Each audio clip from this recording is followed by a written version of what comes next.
কলকাতার বাতাসে আজ একটু শীতলতা, কিন্তু নিউ টাউনের 16 তলা ছাদে হাওয়া বইছে অন্য ছন্দে। একটা পরিকল্পনা, নিখুঁত একটা অপারেশন, আর একজন পেশাদার শার্প শুটার যে জানে তার গুলি কখনো লক্ষ্যভ্রষ্ট হয় না।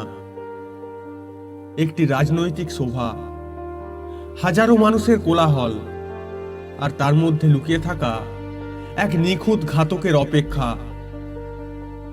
কে এই রহস্যময় আততায়ী? তার লক্ষ্য কে? শ্বাসরুদ্ধকর এই কাহিনী শুনতে থাকুন গল্পশালাতে, যেখানে প্রতিটি শব্দ আপনাকে টেনে নিয়ে যাবে গল্পের গভীরে।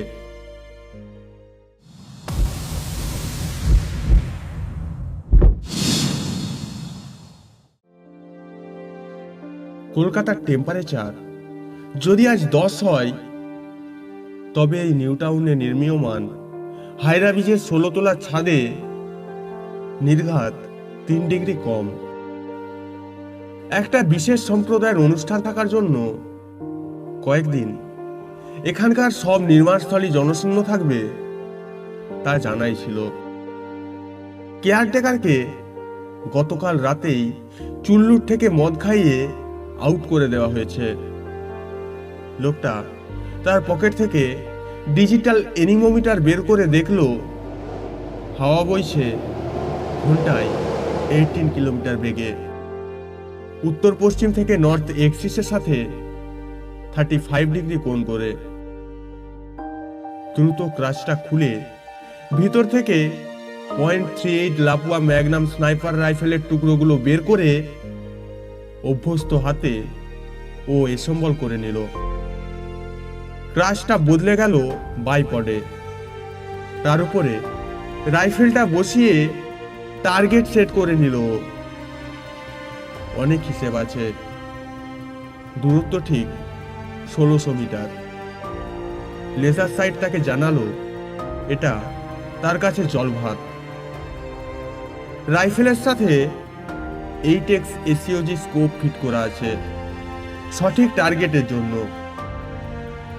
বাতাসের গতি আর দিক, পৃথিবীর নিজস্ব সামান্য কৌণিক কক্ষ, আহ্নিক গতি, friction deviation, post hit trajectory, সব কম্পিউটারের সূক্ষ্মতায় নিমেষেই হিসেব হয়ে গেল তার মগজে। হাজার হোক দেশের দ্বিতীয় সেরা স্নাইপার সে। এবারে অপেক্ষা, সবচেয়ে কঠিন কাজ পুরো অপারেশনটার।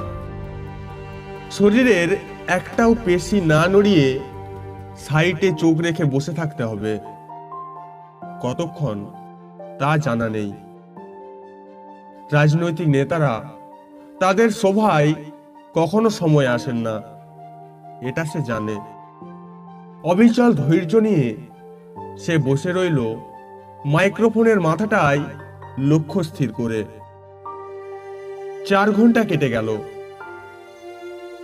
অবশেষে এক সময় চারিদিকে অকাতরে হাসি বিতরণ করে নমস্কার করতে করতে মঞ্চে উঠলেন তিনি।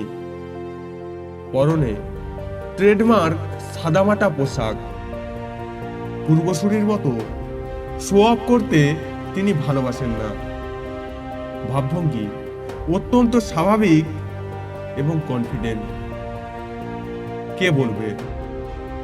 প্রতিটি ভোটের পূর্বাভাস বলছে ল্যান্ডস্লাইড জয় করতে চলেছে বিরোধী পক্ষের। জ্বালাময়ী ভাষণ, অ্যাডভার্টাইজমেন্ট শুরু করলেন তিনি। বিভিন্ন জায়গায় বসানো লাউডস্পিকারের মাধ্যমে মুহূর্তেই সেই ভাষণ ছড়িয়ে পড়ল দিক দিগন্তে। তার হাতে ঠিক 10 মিনিট সময় আছে। 5 মিনিটের মাথায় সে 8x SCOG স্কোপে টার্গেট সেট করে ট্রিগারে চাপ দিল। সাইলেন্সার লাগানো ছিল। কেশো রুগীর কাশির মতো একটা শব্দ হলো শুধু। ম্যাক 7 স্পিডে 1.7 সেকেন্ড পরে হার্ড-নোজড বুলেটটা গিয়ে মাইক্রোফোনটা লেগে একটুর জন্য মিস করে হিট করলো টার্গেটে। লুটিয়ে পড়লেন স্পেশাল সিকিউরিটি অফিসার ট্যান্ডন। বুকটার ঠিক পিছনে একটু ডানদিক করে দাঁড়িয়েছিলেন যিনি। আরো 28 সেকেন্ড তার লাগলো রাইফেল খুলে ক্রাচের মধ্যে ভরে পড়ে থাকা কার্তুজের খোলটা কুড়িয়ে নিয়ে কাপড় বের করে ছাদের যে অংশে তার পা পড়েছে সেই অংশটা কাপড় দিয়ে মুছতে মুছতে সেটা ফের ঝোলায় ভরে 18 তলা থেকে নিচে নেমে আসতে। সব আগে থেকেই বারবার করে প্র্যাকটিস করা আছে। তেল দেওয়া যন্ত্রের মতো হলো সবকিছু।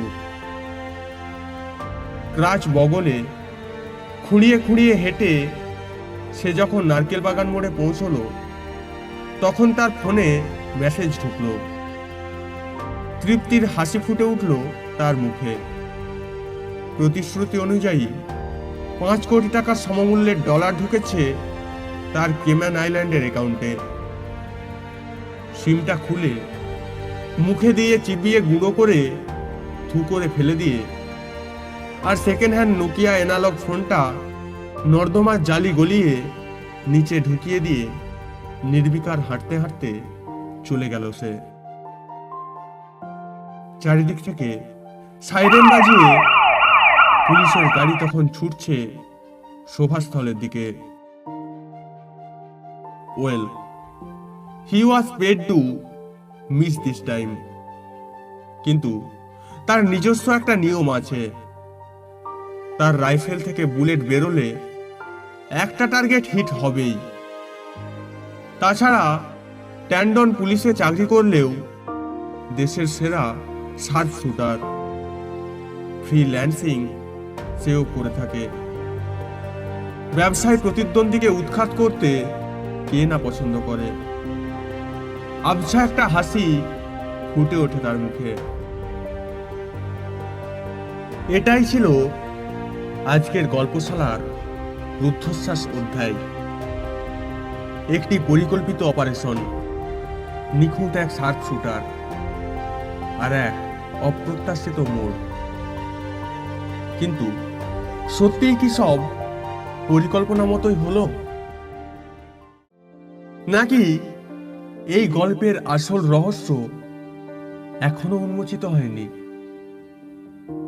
যদি গল্পটা আপনাকে টানতে পারে তাহলে অপেক্ষা করুন আরো চমকপ্রদ গল্পের জন্য।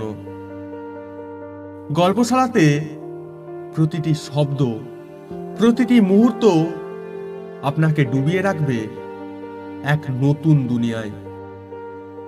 আপনার মনের রহস্যযাত্রা শুরু হোক এখান থেকেই। তাই সাবস্ক্রাইব করুন গল্পশালা।